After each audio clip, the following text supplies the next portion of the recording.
A gravar? Opa, agora vamos lá.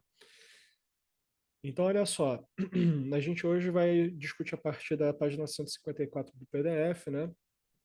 E aí a gente vai falar dos tópicos, né, relacionados ao que vai ser importante trabalhar nas sessões 3 e 4, é isso? Isso, nas sessões 3 e 4. E o primeiro ponto que ele já abarca, né, que ele já lança, é a identificação de valores, né? Aliás, perdão, de valores e objetivos associados à conectividade social. E aí, o que significa isso, né? A gente pode ter uma série de objetivos na terapia que vão falar, na verdade, sobre aspectos da ansiedade ou talvez assim de sintomas sobre o toque, né? Ou então alguns outros comportamentos problemáticos, né, que os nossos clientes apresentem. E aqui a gente sempre traz aquela questão, né, da diferença entre processos terapêuticos que são focados em aspectos intrapessoais versus interpessoais, né? E quando a gente olha para a RODBT, a gente está falando de um processo terapêutico que é interpessoal, né? Então, assim, é fundamental que nesse momento a gente identifique pelo menos uma relação importante, né? Que o cliente deseja aprofundar, ou então que o cliente deseja desenvolver, e assim por diante, né? Porque muitos dos alvos vão girar em volta dessas relações, dessa ou dessas relações, né? E como eu falei para vocês lá atrás, quando a gente define a hierarquia, né, de situações que a gente vai lidar em um determinado contexto terapêutico, a gente fala exatamente sobre como que com quem aconteceu um determinado comportamento, né? Se a gente tem, por exemplo, vários contextos, várias situações, né, que ocorrem num cenário terapêutico e a gente precisa escolher um alvo em sessão, a gente sempre pergunta, na verdade, com quem que aquilo ali aconteceu e qual é o desejo de intimidade, de conexão, né, que o nosso cliente tem com essa pessoa. E aí a gente vai finalmente priorizar as situações que de fato tem pessoas que são mais importantes ali para o cliente, né? Ou que talvez o cliente tenha sentido que danificou, por exemplo, alguma relação muito importante para ele ou para ela. Beleza? Então, aqui, indo um pouquinho para o que ele trata no capítulo sobre isso, na seção, né, de identificar valores e objetivos, ele coloca, eles ajudam a gente a determinar as nossas prioridades na vida e ajuda a avaliar com que grau, né, a nossa vida está saindo, né, de um percurso que temos como alvo, né? E aí o que significa isso?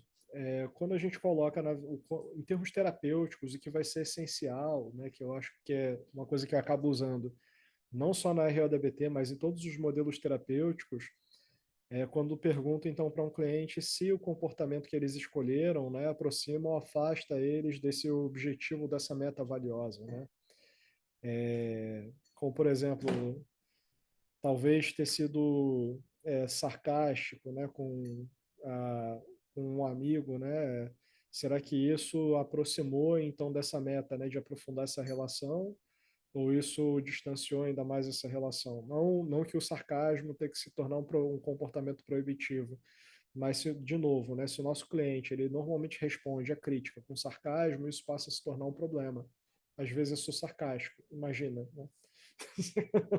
Mas assim, quando é o às vezes, né, isso é uma coisa. Agora, quando a gente fala do sempre, isso se torna um problema, né? E quando isso danifica uma relação que é tão importante para o cliente, isso se torna ainda mais crucial, né, em termos de importância, então, que a situação ela ganha, ela se torna então na terapia.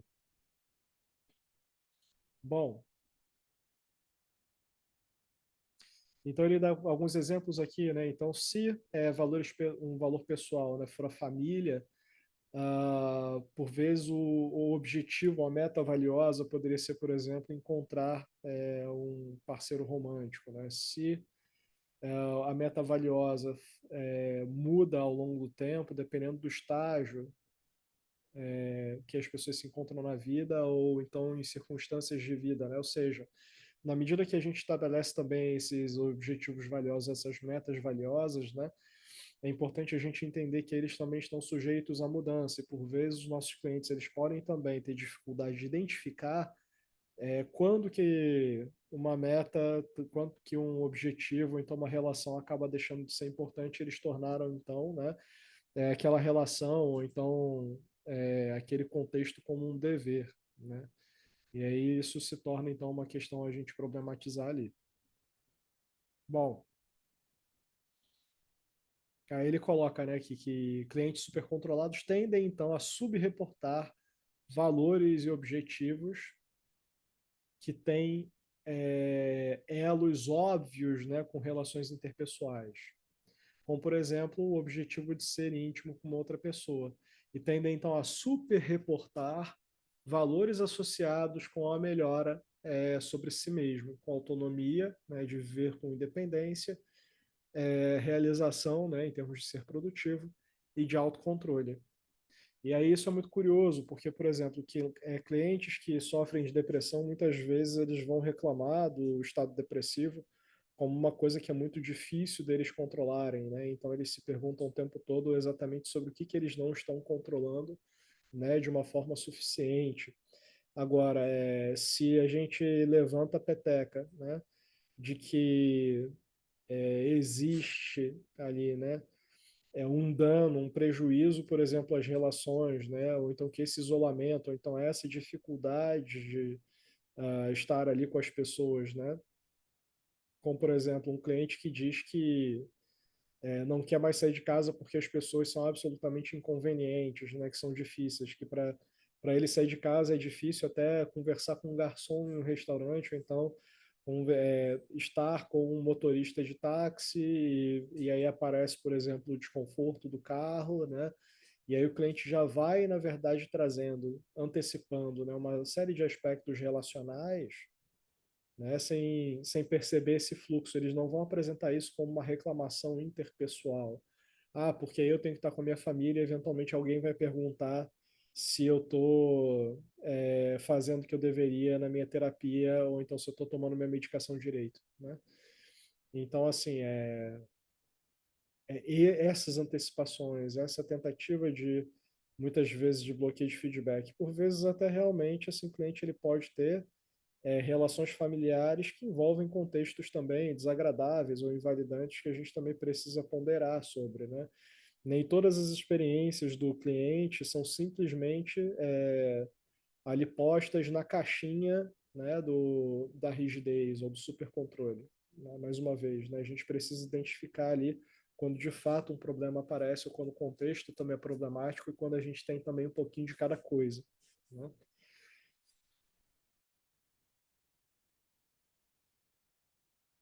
Algum comentário, gente, até aqui?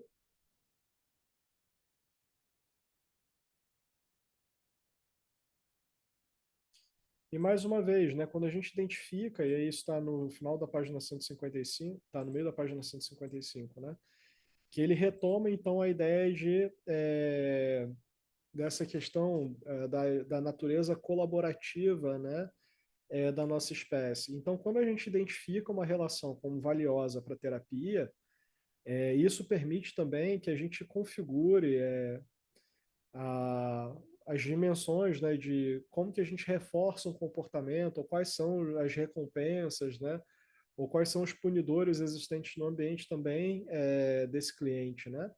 E aí a gente consegue fazer o shaping, né, realmente assim, estabelecer as estratégias de modificação do comportamento de acordo com essas relações. Então, a gente ter consciência, atualizar também essas metas valiosas ao longo da terapia, eu considero como se fosse uma coisa também importante para a gente, porque na medida que algumas metas também podem acabar mudando, porque uma ruptura pode ter acontecido, porque uma relação não faz mais sentido, porque finalmente as pessoas se distanciaram, aconteceu algum outro acidente de percurso, né? Aí o que acontece? Aí a terapia deixa de ter um motivador muito importante ali em volta dos comportamentos. Né? Então, esse é outro ponto. Então, é como se a gente trouxesse essa natureza colaborativa para o cerne, né, do porquê que a gente vai desenvolver uma série de habilidades, porquê que a gente vai desenvolver uma série de comportamentos que vão levar a gente, então, eventualmente, à tentativa de fazer coisas diferentes, de tentar fazer as coisas de uma outra forma, de estar um pouco mais aberto, por exemplo, ao que pode acontecer nesse ambiente e aprender com essa coisa. Né? Bom, indo um pouco mais adiante, ele tem então algumas perguntas de clarificação, né, de valores que ele traz que são as seguintes. Eu gosto dessas perguntas, né? Quando isso se trata de família, amigos e trabalho, quais são as coisas que você considera mais importantes? Né? Quais são os atributos que você admira nas outras pessoas? Quais ideais você considera importantes para ensinar para uma criança? Esse daqui eu até gosto de fazer uma modificação, que às vezes, quando eu converso com o cliente sobre um comportamento, né? Ou então sobre algum tema de autoinvestigação, eu gosto de perguntar, né? Olha, você está se vendo fazendo essa coisa, se cobrando dessa forma, né? É, exigindo performance em um determinado nível, se punindo. O que será que você ensinaria, por exemplo, para uma criança, né, sobre isso? E aí isso reparametriza um pouquinho, né, sobre como que eles podem expandir um pouco a visão sobre um determinado comportamento, ou então sobre uma regra rígida, né, sobre como que uma regra rígida pode afetar a vida de uma pessoa, por exemplo. Né? E ele traz uma pergunta aqui que até aparece um pouco lá na ACT, né, de uma forma direta. Como você gostaria que os outros te descrevessem? Né? Como que você gostaria que os outros descrevessem você no seu funeral? Né?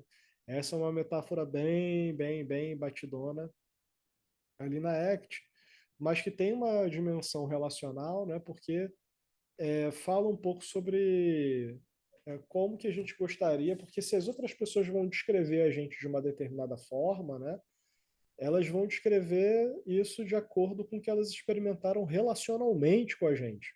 Né? E aí isso torna essa pergunta realmente assim muito poderosa para a gente estar trabalhando em terapia. E aí ele coloca aqui, né, por volta da página 156, no final da página 156, que metas valiosas também podem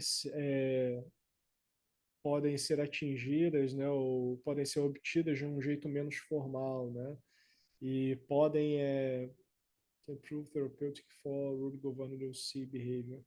E isso pode se provar terapêutico para clientes que sofrem com regras rígidas, né?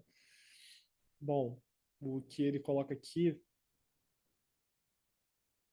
entende? O que ele coloca aqui, né? Que por vezes a gente pode pensar em que por vezes a gente pode, por exemplo, usar meio que formulários ou determinadas estruturas formais de avaliação, né, para investigar esses valores. Só que, por outro lado, isso talvez possa, de fato, reforçar um pouco das necessidades e desejos, né, por estrutura e ordem, né, porque você tem ali o valor descrito ou então estruturado de alguma forma, e aí, quando eles escolhem uma lista, por vezes, isso pode produzir um movimento, né? De escolher aquilo que seria mais razoável na lista, sem que eles façam a pergunta sobre como que eles se sentem, na verdade, em volta desse valor, né? Se isso fala, por exemplo, de uma necessidade. E aí é um ponto, né? Porque quando a gente fala de clientes supercontrolados, né, de pessoas que, por exemplo, têm baixa consciência emocional, a identificação de necessidades, ela tem um ponto muito importante ali, né? Exatamente no funcionamento das emoções, né? Porque se a gente fala, por exemplo, de buscar uma pessoa, de buscar um par romântico, por exemplo, a gente fala de uma necessidade, né, que é sentida como solidão. Quando a gente fala, por exemplo, sobre buscar um amigo, a gente fala da sensação, do sentimento de saudade, né? E aí, quando a gente tem cliente super controlado, que tem ali um prejuízo, que abaixa a consciência das emoções, né? Opa,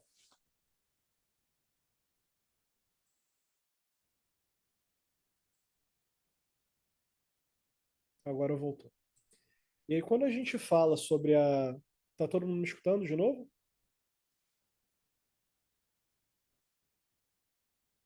Perfeito. Então, quando a gente fala sobre o que eu estava trazendo, né? Quando a gente fala sobre esse prejuízo de baixa consciência das emoções, né? Ou até mesmo sobre a experiência embotada ou reduzida dessas emoções, a gente fala de uma coisa que dificulta muito o entendimento, né? A experiência das necessidades desses clientes. É por isso que, assim, não se sintam surpreendidos, né? Se um cliente, nesse momento da terapia, começa a trazer valores muito relacionados a gente tem que consertar essa pessoa que eu sou, né? E aí eles vão trazer muitos aspectos relacionados ao aperfeiçoamento e também não se sintam surpreendidos se o cliente, nesse momento, não for capaz de trazer exatamente uma relação que para eles seja muito importante, ou talvez até que eles criem alvos provisórios, né, sobre relações que eles desejam aprofundar, mas que talvez eles tenham selecionado porque é a relação que está ali presente o que convém. E por vezes a gente pode até é, seguir um pouquinho adiante com esse alvo, né, buscando, por exemplo, entrar um pouco mais em contato com essas necessidades interpessoais, né, ao longo da terapia. Tá bom?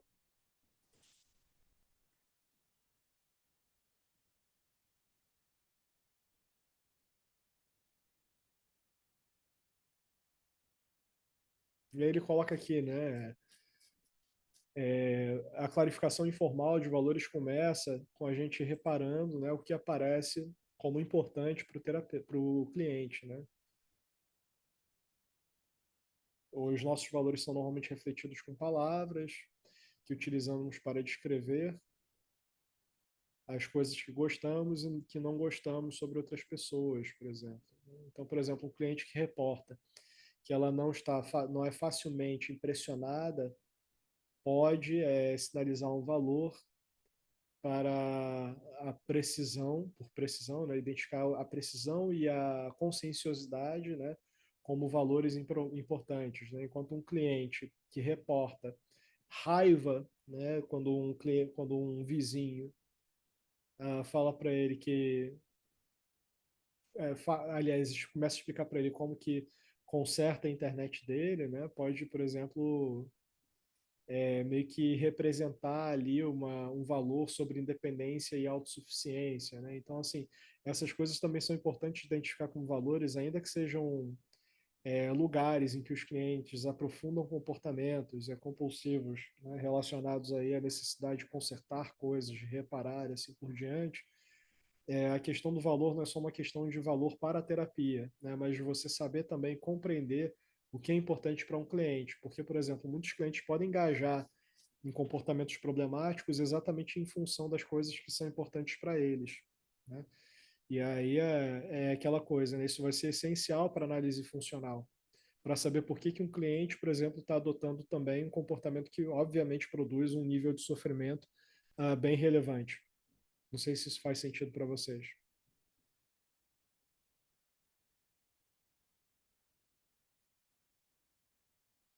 Comentários?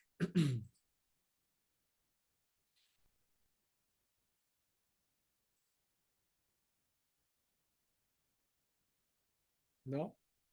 Todo mundo quietinho hoje?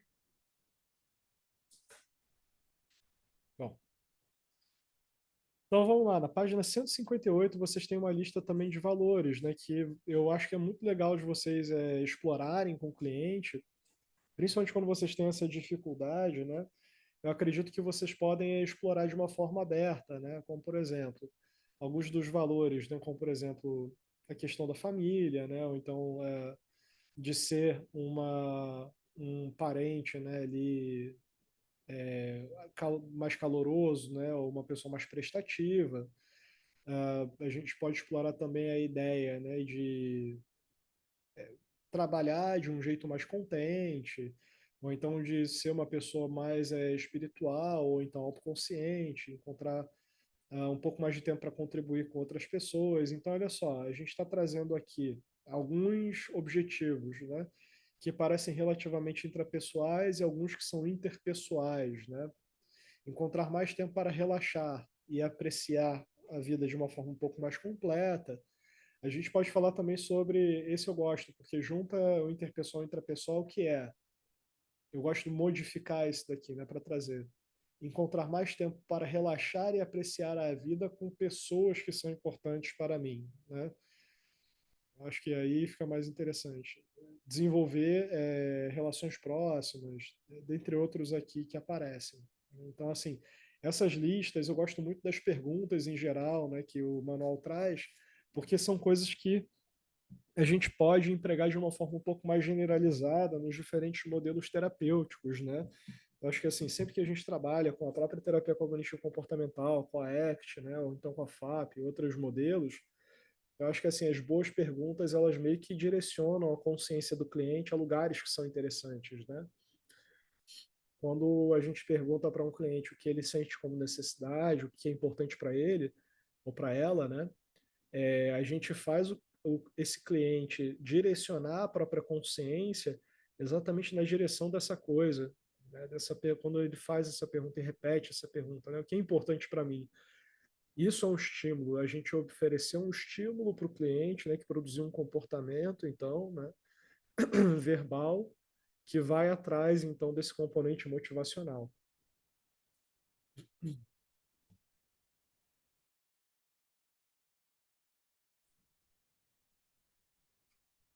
Vamos lá. Parte da sessão, das sessões 3 e 4, vão incluir ainda como que a gente ensina a teoria biossocial. E isso é um passo muito importante também, porque, né? Porque a RODBT, quando traz essa questão da sensório-percepção, né? E outros neologismos, como, por exemplo, a integração mente-corpo, eu acho que ela traz uma coisa muito legal para a terapia, que é exatamente assim, um lugar um pouco mais humano, né, para o involuntário. Um lugar um pouco mais. Porque quando às vezes eu tenho a impressão que quando a gente vai para os modelos em terapia cognitivo-comportamental, as coisas parecem muito dentro de uma dimensão volitiva, né? Sobre cognições aparecem de uma forma muito volitiva sobre aquilo que a forma como você escolhe se comportar, né?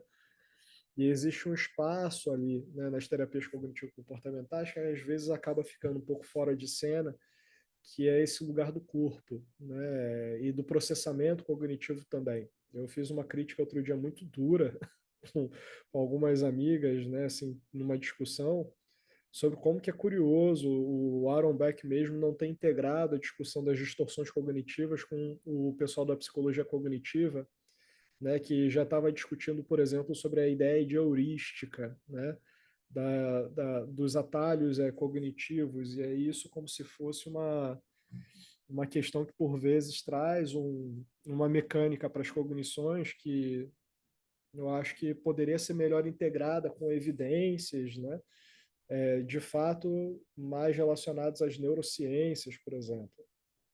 Mas isso é um papo para outro dia, né? Então, assim, quando a gente traz, então, esse lado da teoria biossocial, a gente quer eliciar, né? A gente quer, na verdade, trazer para o cliente uma certa autoconsciência sobre o biotemperamento, sobre como que eles são mais sensíveis a determinados aspectos, né?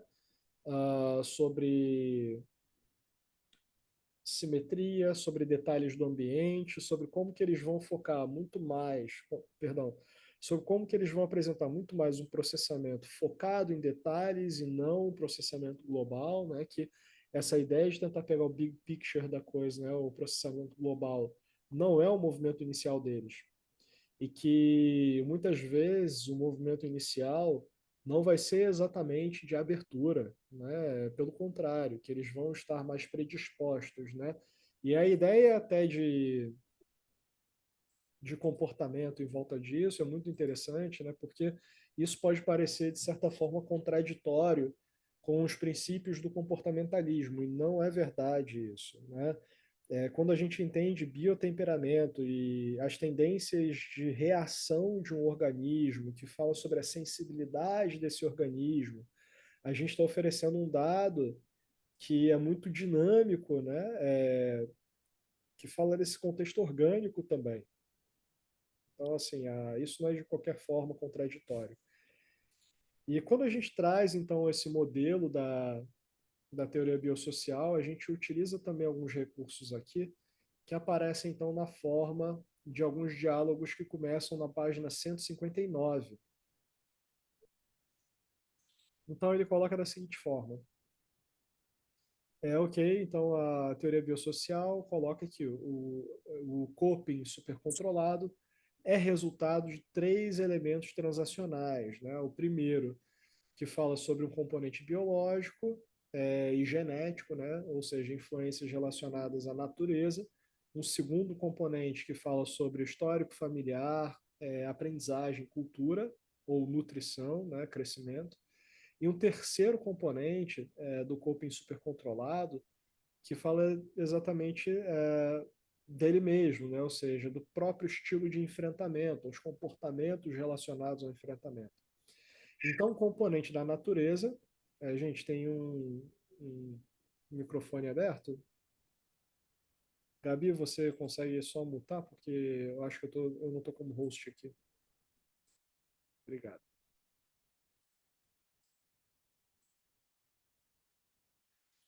Então, quando ele fala aqui, por exemplo, the nature component, sim, o componente da natureza coloca então que, assim como todos nascemos, né, com diferentes cores de olhos, né, nós todos nascemos com diferentes cérebros também. E o nosso cérebro influencia a forma como nós percebemos o mundo. Agora, imagine que uma pessoa que nasceu com um cérebro que é altamente especializado em processar detalhes, né? Então, eles podem ver árvores, eles podem. Mas, por outro lado, eles podem acabar perdendo a floresta de vista, né? Ou seja, eles podem ver a árvore específica, mas eles não veem o entorno muito bem.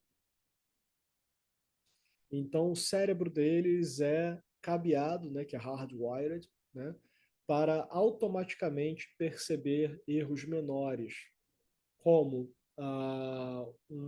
como, por exemplo, eles conseguem perceber um ponto fora do lugar, uma vírgula fora do lugar. Então, esse cérebro também ele é cabeado, né, para reparar no potencial, né, para dano ou ameaça, né, muito mais do que a recompensa que pode existir em um determinado contexto. Ou seja, aqui ele está falando exatamente sobre a ênfase, né, em processamento de ameaças ambientais, a sensibilidade à ameaça. Então, quando eles andam, isso aqui é muito interessante. Então, quando eles andam através de um jardim de rosas, o cérebro deles automaticamente repara mais nos espinhos do que nas rosas. Ou então ir para uma festa pode parecer uma coisa potencialmente perigosa e não divertida. Eles também podem possuir as predisposições biológicas para serem capazes de inibir impulsos ou expressões emocionais. Então, eles podem se sentir ansiosos por dentro, mas são capazes de não demonstrar essa ansiedade externamente. E aí ele pergunta o seguinte: então, quando você pensa sobre você mesmo agora ou como criança, até que ponto você você acredita que isso descreve a forma como você lida ou percebe o mundo, né? Então, quando ele traz esse diálogo, é muito importante isso, porque a gente está trazendo aqui, entre as sessões 3 e 4, uma maior consciência sobre o supercontrole como problema, né? E, mais uma vez, a parte do biotemperamento é muito importante de estar bem apresentada, porque exatamente sobre esse ponto do cliente partir do princípio, né, que por vezes ele pode estar errado.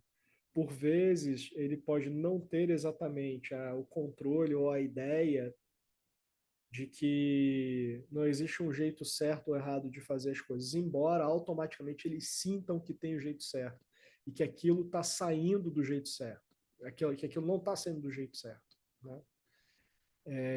Eles terem consciência que o incômodo, né, que eles estão sentindo quando eles estão em um ambiente, né, pode estar vindo ali deles estarem processando demais, né, algum estímulo muito específico ali. Existe um lado de lidar.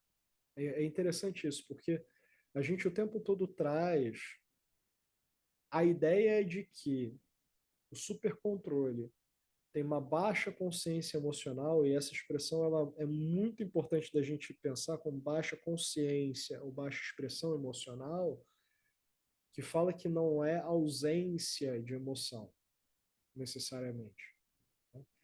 E que muitas vezes as respostas e reações emocionais elas vão vir exatamente de violações de regras, né? Ou então de detalhes que são incômodos, ou então de quando a necessidade de ordem e estrutura deles, por exemplo, é descumprida.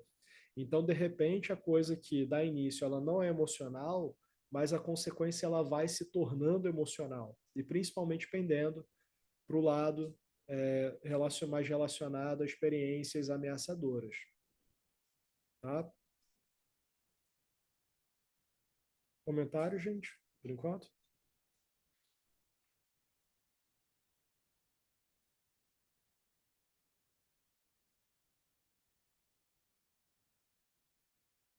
Comentários?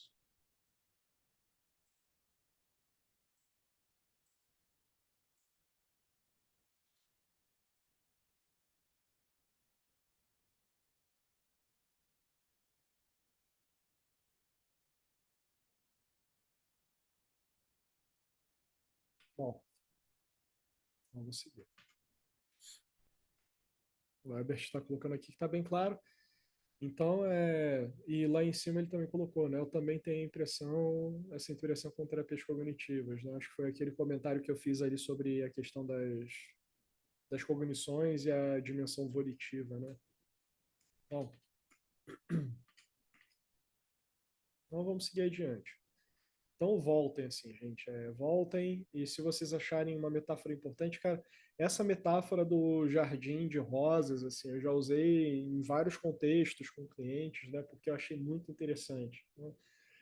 Porque o problema, por exemplo, do foco, né, no processamento de ameaças é uma coisa assim que às vezes aparece até com clientes com outros problemas, né? Clientes assim que têm experiências mais persecutórias, ou então clientes assim que até são cluster B, mas não são pessoas, por exemplo, que vão ali estar numa terapia DBT, mas que eventualmente elas podem acabar mapeando com muita insistência determinadas ameaças, né? Então vão estar reparando ali nos espinhos. Então essas metáforas elas são sempre importantes para a gente, né? Dentro da nossa experiência e da nossa prática clínica em outros momentos assim. Ele finalmente traz então os 4 passos para ensinar então a teoria biossocial, né? Dentro dessa terceira sessão, né? Então que foi esse script que a gente acabou de ver. E vocês vão encontrar na página 102 esse script mais compacto, né? Sem sem a interlocução ali, né, de um cliente dramatizado, né? Com a interlocução com o cliente vocês vão encontrar na página 160 do PDF que a gente está usando, né? E quando a gente fala ali do script mais compacto, a gente está falando da página 164.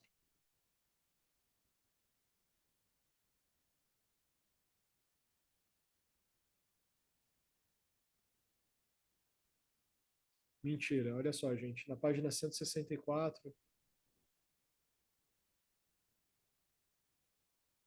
ele já está falando, na verdade, sobre a questão da sinalização social como como uma, como uma questão aqui importante, né? Deixa eu ver aqui.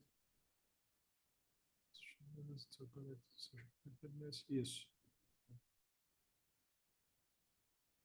Isso. Na página 161 vocês vão encontrar então a metáfora sobre o jardim de rosas, né? Então ele segue depois. Ele traz então uma parte que é de conectar então a sinalização. Uma das coisas que eu gostaria de falar então sobre o mecanismo de mudança da RLDBT. E aí, quando ele fala sobre isso, ele começa a apresentar, então, parte da questão sobre a comunicação, né? E a importância, então, da expressão das emoções, porque esse vai ser um outro ponto, né? Da gente acabar conversando um pouco mais sobre tendências. Então, olha só, o fato da RLDBT ser um modelo terapêutico que acaba sendo muito focado em discutir tendências, vai falar também sobre como que a gente fala sobre comportamentos que são meio que automatizados ali, né? Que esses clientes eles simplesmente não fazem aquilo porque eles escolhem, talvez até esses comportamentos ocorram em formas em função, aliás, de formas de processamento que são muito rápidas, né? Como por exemplo o que a gente estava falando até sobre a questão da interpretação sobre a expressão de outras pessoas, assim por diante. Mas aqui nessa sessão ele fala um pouco mais sobre a importância da expressão das emoções, né? E por vezes o risco de da pessoa ser ostracizada, né? Ou seja, dela ser isolada. Qual é a ameaça em volta de ser isolado da própria comunidade, né? Mais adiante, ele vai trazer mais elementos, mas para a quarta sessão aqui, né, que é a conexão entre expressão, confiança e conectividade social. E tem um ajuste aqui que é importante, que a gente está na página 164,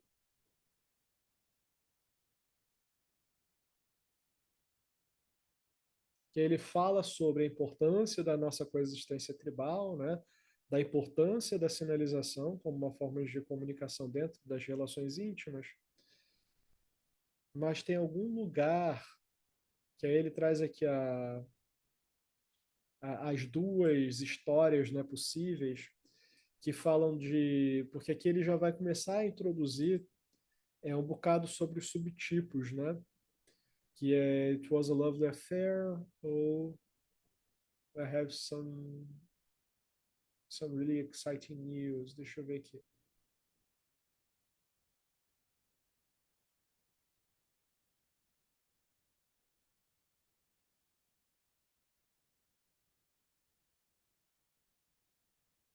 Aqui, I Love the Affair. For the story, it is essential. É isso mesmo. Aqui, quando ele coloca essas duas histórias, né, do caso romântico, né, do Love the Affair, e da história da história interessante, né, ele começa a apresentar, então, os subtipos, né, de, de supercontrole, né, enquanto concordante e enquanto discordante, mas aqui tem um ponto que, na verdade, fala muito mais sobre como que a gente traz para o cliente o problema da sinalização social ah, indireta, né? Sem que o cliente se sinta ridicularizado. O que isso significa? A escolha que você faz pela história envolve, por exemplo, se o cliente for do tipo discordante, normalmente a gente utiliza a It Was a Lovely Affair. Por quê? A primeira história, ela é uma história que traz um tipo concordante, excessivamente polido. E aí aqui começa uma coisa, né, que vocês já observaram lá na sessão um, que é a importância do terapeuta nessas quatro primeiras sessões trazer a sinalização social de uma forma muito caricata, né? Então, quando a gente está lá nas primeiras sessões e traz, por exemplo, a ideia aquela visão da criança que vai comer o biscoito, né? A gente vai fazer, por exemplo, dar o exemplo da criança que acaba sendo impulsiva, a gente precisa usar de fato uma sinalização social mais ampla quando a gente dá esse exemplo. E aí, quando a gente fala da criança comer biscoito, a gente pode fazer os movimentos da criança indo lá e pegando o biscoito toda afobada, né? Para o cliente entender como que se parece o comportamento. E aí, quando a gente fala, por exemplo, lá na seção 1, sobre a criança super controlada, a gente pode até fazer assim uma voz um pouco mais baixa, que elas vão ficar lá se segurando, contendo, né? E fazendo exatamente o que o adulto pediu, né? De não pegar o biscoito. E aí o biscoito vai estar lá quando o adulto voltar, né? Quando a gente vai para essas duas histórias dessa parte aqui, que é o Lovely Affair e as notícias, né, incríveis, né? É a mesma coisa. Então, por exemplo, o cliente é do tipo discordante. Qual a história ali que você vai escolher? Qual vai ser o roleplay que você vai escolher ali para dramatizar? Se o cliente é discordante, você vai escolher a It Was a Lovely Affair, né? Ou seja, da história romântica, que é o seguinte, né?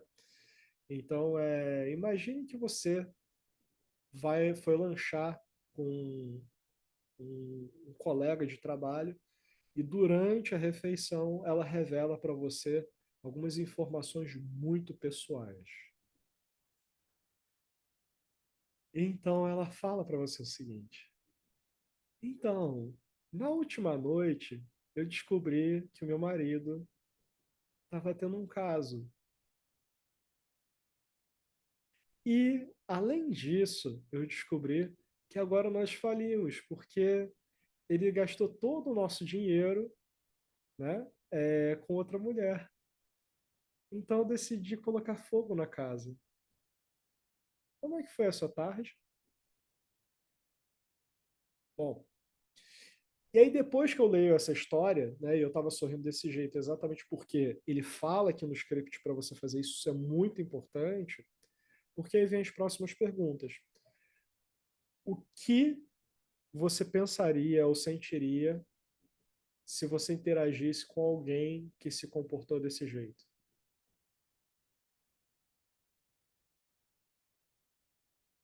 Você acredita que o sorriso era justificável? Você gostaria de passar mais ou menos tempo com esse colega de trabalho depois dessa interação? Como será que isso impactaria o seu relacionamento, por exemplo? Então, quando a gente apresenta essa história para alguém discordante, né? Primeira coisa, o cliente não está se sentindo ridicularizado. Por quê? O cliente discordante é expressão de pedra. Não está sorrindo o tempo todo. Agora, se eu estou com um cliente concordante, eu conto essa história, esse cliente talvez se sinta ridicularizado, até porque o cliente, se está na sessão 4, o cliente ainda vai estar aqui assim, não, ainda estou deprimido, né? É difícil, né, doutor? Não está lá sorrindo. Assim, por quê? A expressão polida mesmo. Agora, se o cliente, e aí a gente explora de fato essas perguntas aqui que direcionam exatamente para o quê? Para as consequências que são existentes em volta da comunicação indireta. Né? Então, assim, por quê? É discrepante. Quando ela conta que ela está sendo traída, né? E que ela queima a casa e tudo, e ela está sorrindo, isso é uma sinalização discrepante com o que está acontecendo. É uma pessoa que está sofrendo. Eu quebrei os dois braços. Então, assim, ah, bom, e aí quando a gente vai para outra história, né, que eu também vou ler, que é, oi, eu tenho que é I have some really exciting news, né, que eu tenho uma história, uma notícia incrível. E ele fala aqui que para você contar essa história de uma forma eficiente, você precisa se comportar como um zumbi. Então vamos lá. Então, deixa eu colocar minha cara de zumbi aqui. Então imagine que você foi lanchar com outro colega. E durante essa refeição ele revela uma coisa incrível para você. E ele fala: na última noite eu descobri que eu ganhei 10 milhões de dólares na loteria. Eu estava muito animado. E além disso, o Steven Spielberg, o diretor de filmes, ligou de Hollywood.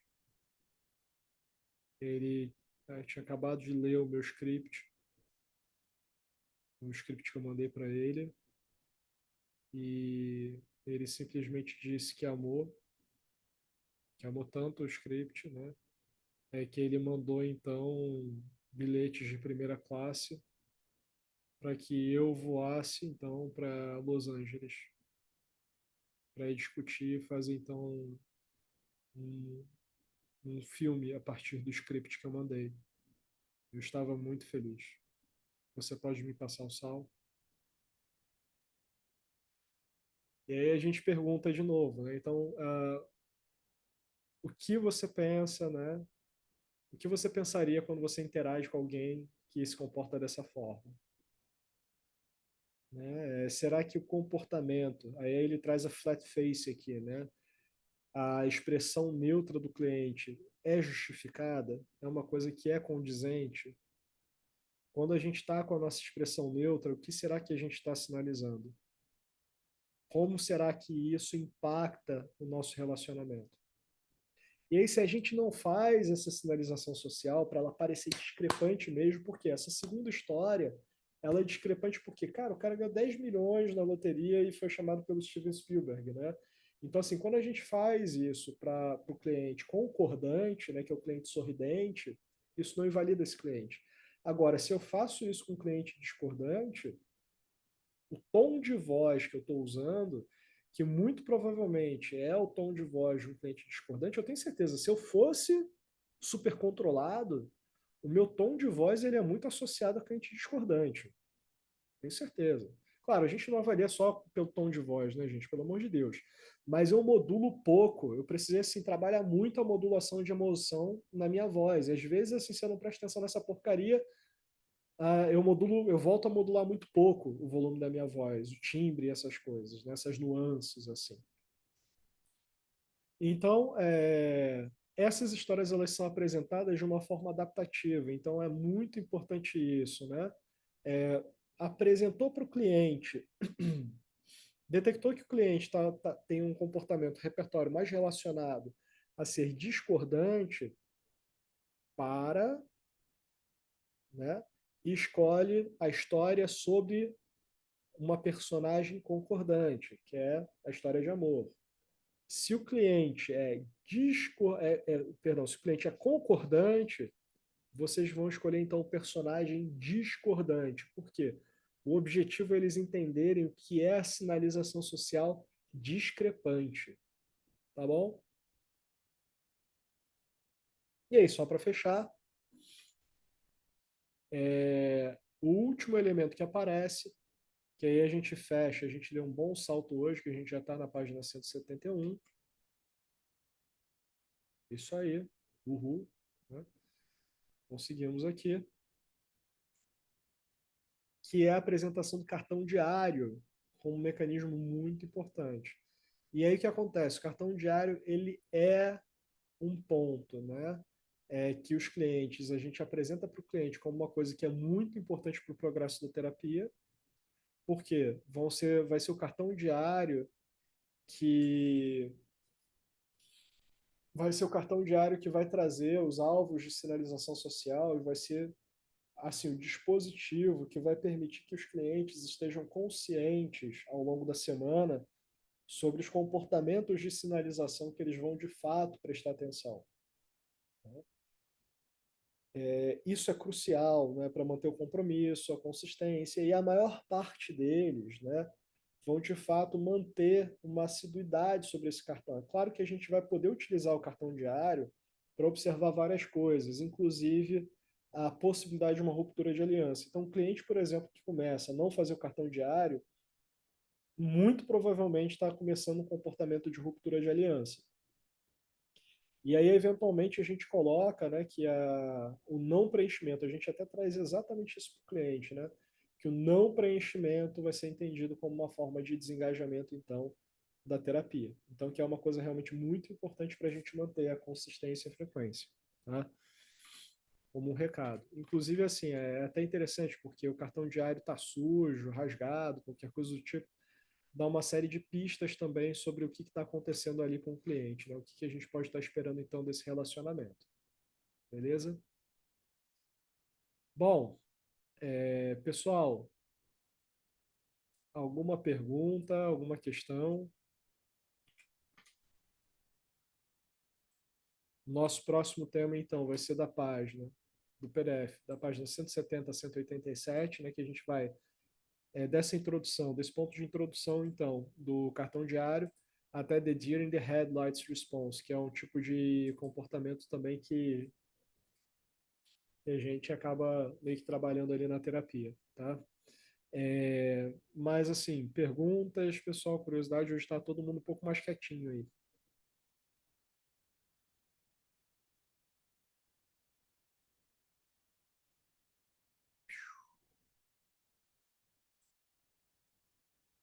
A Herbert está colocando que está tudo tranquilo, então, né, que não tem muitas dúvidas ou perguntas. Galerinha, desejo para vocês então um super descanso, tá? Para quem assistiu também, um forte abraço, saudade de todo mundo, né? Então, assim, vejo vocês aí na nossa próxima oportunidade. Galera, forte abraço, tchau, tchau.